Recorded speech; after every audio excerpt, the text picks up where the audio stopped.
Assalamualaikum warahmatullahi wabarakatuh.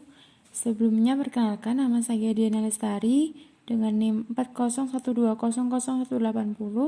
Pada kesempatan ini saya akan mempresentasikan mengenai proposal skripsi saya yang berjudul Pengaruh Modal, Tenaga Kerja, dan Harga Jual terhadap Pendapatan Petani Bawang Merah di Desa Sidomukti, Kecamatan Pelausan, Kabupaten Magetan. Yang pertama mengenai latar belakang.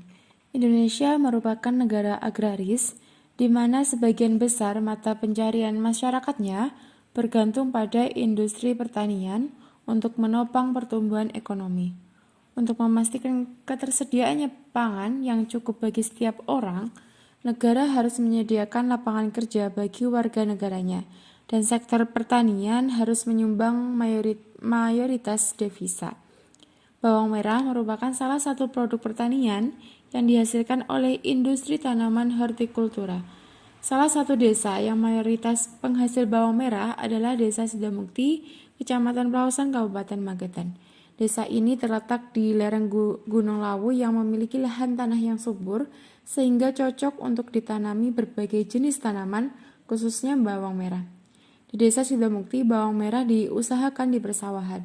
Usaha tani bawang merah ini diminati petani setempat karena dinilai menguntungkan bila dibandingkan dengan usaha tani lainnya.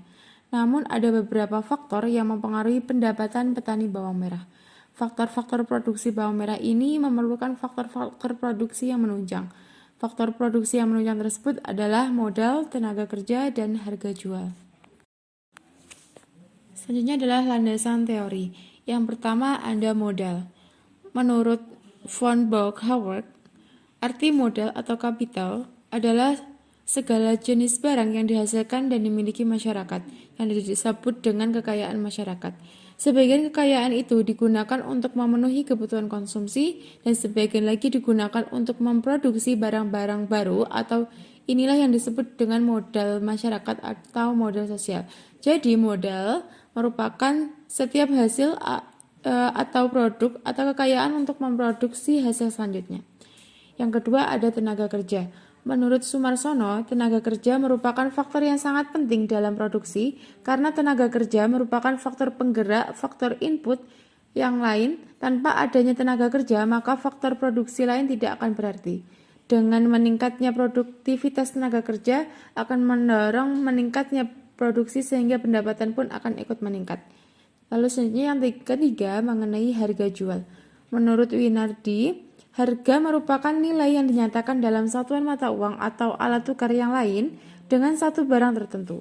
Harga merupakan elemen pokok dalam pemasaran karena langsung berhubungan dengan permintaan hasil total, di mana dalam penetapan harga ini dapat berbeda-beda dari tempat yang satu ke tempat yang lain. Harga jual merupakan sejumlah uang yang tersedia dibayar oleh pembeli dan bersedia diterima oleh penjual.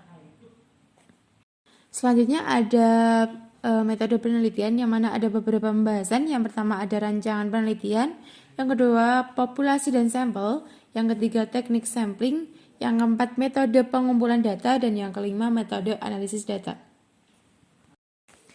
Yang pertama mengenai rancangan penelitian. Pendekatan yang digunakan dalam penelitian kali ini adalah pendekatan kuantitatif yang dimana untuk meneliti angka pada sampel tertentu. Pengumpulan data menggunakan instrumen penelitian, analisis data bersifat statistik dengan tujuan untuk menguji hipotesis yang telah dirancang di awal. Desain penelitian yang akan digunakan dalam penelitian ini adalah penelitian survei. Penelitian survei merupakan penelitian yang digunakan untuk mengumpulkan informasi yang dilakukan dengan cara menyusun daftar pertanyaan yang akan diajukan kepada responden. Pengumpulan data dilakukan menggunakan kuesioner, dibuat sejumlah pertanyaan untuk diisi oleh responden. Yang kedua mengenai populasi dan sampel. Populasi adalah wilayah generasi yang terdiri atas objek atau subjek yang mempunyai kuantitas dan karakteristik tertentu yang ditetapkan oleh peneliti untuk dipelajari dan kemudian ditarik kesimpulannya. Dan populasi dalam penelitian ini adalah merupakan petani bawang merah yang berada di Desa Sidomukti, Kecamatan Pelausan. Sedangkan pada penelitian kali ini, peneliti membatasi sampel penelitian terhadap petani bawang merah yang memenuhi karakteristik sebagai berikut. Yang pertama ada Minimal 10 rumah tangga pertanian di komoditas bawang merah di setiap RT. Yang kedua, rumah tangga pertanian yang sering menanam bawang merah. Populasi penelitian ini merupakan populasi yang diketahui jumlahnya, sehingga perhitungan total sampel dapat menggunakan rumus Yamam. Selanjutnya, teknik sampling. Dalam penelitian kali ini menggunakan teknik sampling insidental. Sampling insidental adalah teknik penentuan sampel berdasarkan kebetulan, yaitu siapa saja yang secara kebetulan bertemu dengan peneliti dapat digunakan sebagai sampel. Bila dipandang orang yang kebetulan ditemui sesuai dengan kriteria sehingga cocok untuk dijadikan sumber data. Oleh karena itu, pemberian angka dilakukan secara acak kepada 150 responden yang berada di wilayah Desa Sindomukti, Kecamatan Pelausan, Kabupaten Magetan. Selanjutnya, metode pengumpulan data. Metode pengumpulan data pada penelitian kali ini menggunakan teknik kuesioner. Kuesioner merupakan teknik pengumpulan data yang dilakukan dengan cara memberikan seperangkat pertanyaan atau pernyataan tertulis kepada responden untuk dijawabnya. Pada penelitian ini, kuesioner akan dibagikan kepada responden secara langsung dengan mendatangi petani tersebut. Pemilihan responden akan dilakukan secara acak. Selanjutnya, metode analisis data. Teknik pengolahan data yang dipakai dalam penelitian ini yaitu dengan perhitungan melalui aplikasi Evius. Teknik pengolahan dan analisis data menggunakan model analisis regresi linear berganda. Sebelum dilakukannya analisis regresi linear berganda akan dilakukan pengujian asumsi klasik yang terdiri dari uji normalitas, uji heteroskedastisitas, uji autokorelasi, dan uji multikolinearitas.